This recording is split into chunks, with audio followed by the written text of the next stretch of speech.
No, no, no. The only way you could stay is if you go right now, even though it's late, right now, to 7-Eleven and get me and all my friends a Slurpee. And I was just like, are you crazy? I was like, no, I'm not crazy. I want a Slurpee. And if there's any type of soda flavor in it, do not come back. I just want all the good ones, especially the blue flavor. And then just to make it even more of an asshole, I asked for 2 packs of cigarettes because I didn't want to run out. And I didn't want to steal his anymore. Okay, I'm not completely mean. And then I also, I think I asked for like hot Cheetos just because, just I don't know why. But anyways, he didn't say anything. He rolled up his window and zoomed off, and I'm just like, what the heck at that point. Um, and within 10 minutes, he was back, and he brought me and about 4 or 5 of my friends that were there at the time Slurpees, hot Cheetos, and I think like 4 packs of cigarettes. I really can't remember, but it was the most funniest shit in the world. Um, yeah, he ended up not staying that long, but then the very next day, or 2 days later, back at school again and asked, "Can you do something tomorrow?" I was like, "I go to school." Like, no, no, you're crazy. Well, my family was really big on me going to school, so I feel like such a jerk. And I ended up telling my dad, but I called my dad and I said, "Dad, I have a really special thing I have to do at school tomorrow. Um, I need to bring in a hair model for school so I can practice something on his hair. Um, but can you watch my kids? Because it's after school hours. It's like afterwards." And he's like, "Okay, okay." so so my dad thought it was funny. I told him later on, but yeah. So but he wanted to meet the hair model who I was using, to be like, you really, really. So he ended up coming. I brought him over to my dad and introduced him, and uh, he believed it. So yeah, so we ended up going to Oceanside, which is in California, a little bit away from San Diego. Not much. It's like 20 minutes, but um, we went and got Subway or some shit and we went and sat underneath a tree and then realized that behind the tree of us was a memorial plaque for a couple that I guess passed away. And then the bench too. So we ended up having lunch with, in memory of whoever the couple was. Rest in peace to you both. Uh, and then after that, it was basically like, do you like doing things that you're told to do? Do you like following the way that people live their lives? And we were both like, no. And it was basically you remember in the movie Frozen, if you've seen the movie Frozen, they're like, can I ask something crazy? It was exactly like that, which I thought that was the most funniest part in Frozen because of it. But it was literally, do you want to do something crazy? And it was yes, let's date. And yeah, so not even a month later, we ended up doing an even more crazy, like literally, no, I don't even remember. Was it a month? No, it was 3 months. And we're like, can I ask you something crazy? Okay, what? Let's get married.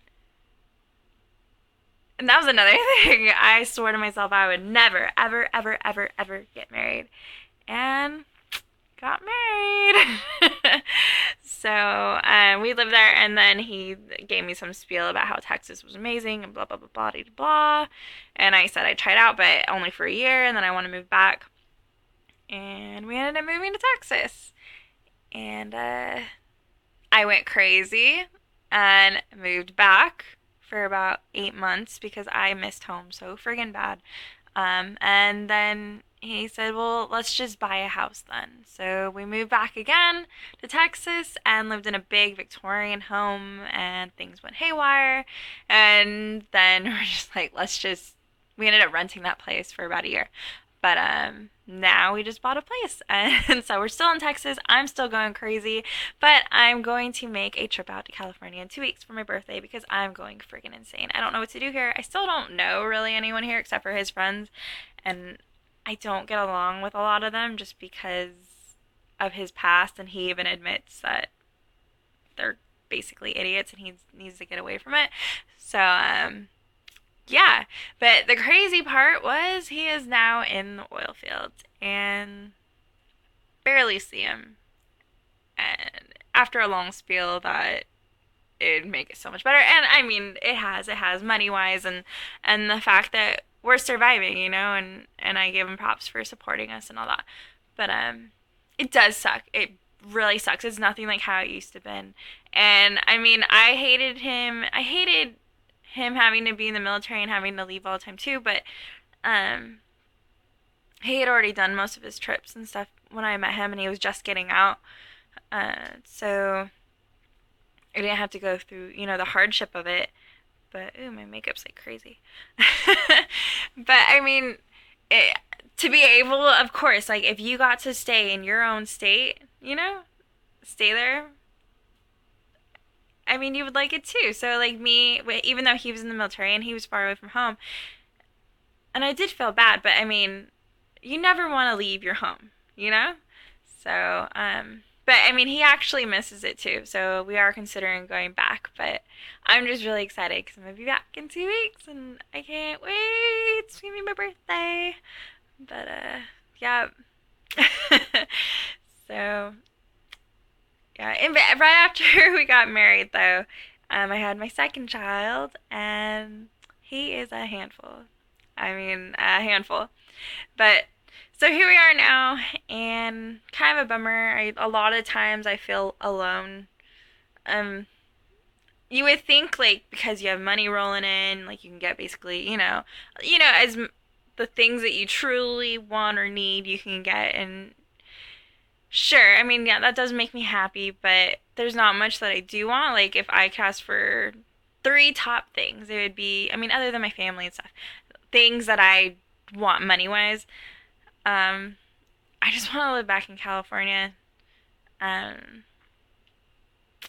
and survive. That's money survival. But I mean, yeah, and I'm sure you guys always get the whole, well, without me, we wouldn't have these things. Well, I get it, but I don't know. Sometimes I feel like I've given up more in a way because even when he's not working, he gets invited, places and with the company or with friends where he has to go help people and he goes, but I'm basically the one that watches the kids the majority of the time. Majority. So I love being that homemaker, busybody, but I don't know, I'm starting to get like so claustrophobic and it's crazy, but I do love him and I don't I'll admit I don't give him as much appreciation as maybe I should, but at the same time, I don't know, sometimes I wish he'd realize where I'm coming from too, and maybe one day he will. Don't know. But meantime, we'll see if he comes home or if he calls and ends up getting placed out somewhere else. So he's working basically with the bosses lately, and drives me crazy. So does it drive you crazy? If you have any stories or if you just need someone to talk to, like I said, leave a comment below or you can message me privately. If any of you live in the DFW area or just in near Texas in general, let me know if you guys ever want to do a meetup or something. I'm always down for a road trip, so let me know. Or just anything. If you guys want to collab on a video, I almost started an Oilfield page, but I ended up taking it down. I just didn't know if I wanted to go with it or not. If you guys think that's a good idea, let me know. And if there's about like 3 or 4 of you that we can do like different days throughout the week or something, we should definitely collab. Give us something to do. All right, bye, ladies. Take care.